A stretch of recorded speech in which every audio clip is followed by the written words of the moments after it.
Hi everyone, আসসালামু আলাইকুম। Welcome to my new blog. আজকে এসেছি মুক্তাগাছা জমিদার বাড়ি। এটি ময়মনসিংহ শহর থেকে 17 কিলোমিটার দূরে এই বাড়িটির অবস্থান, যেটি এখন মুক্তাগাছা জমিদার বাড়ি নামে পরিচিত। জমিদার বাড়ির প্রবেশ মুখেই রয়েছে মুক্তাগাছা জমিদার বাড়ির একটি সংক্ষিপ্ত বিবরণী, এবং ঠিক তার পাশেই রয়েছে একটি বিজ্ঞপ্তি, যেখানে মূলত বলা হয়েছে আপনারা যদি কেউ এই পুরাকীর্তির ধ্বংস বা অনিষ্ট করেন, সেক্ষেত্রে আইনানুগ ব্যবস্থা নেওয়া হবে।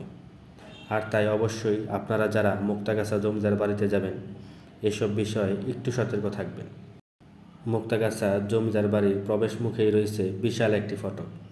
প্রায় 100 একর জায়গার ওপর নির্মিত এই জমিদার বাড়ি।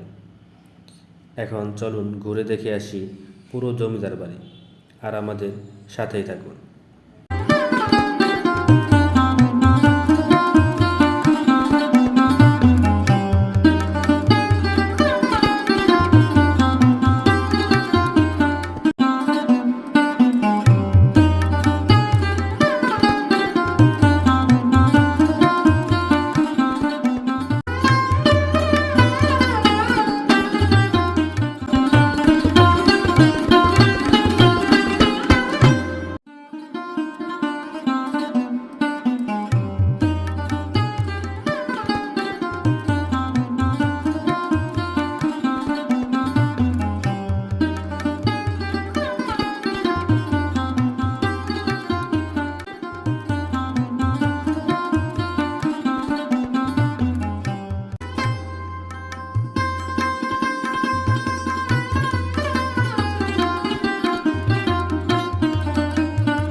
আচ্ছা, ভালো কথা। মুক্তাগাছার বিখ্যাত মন্ডা খেতে কিন্তু ভুলবেন না। 150 বছরের পুরাতন গোপাল পালের মন্ডার দোকান, যা জমিদার বাড়ির ঠিক সামনেই অবস্থিত। মুক্তাগাছা আসলে অবশ্যই গোপাল পালের মন্ডা খেয়ে দেখতে পারেন। ধন্যবাদ সবাইকে।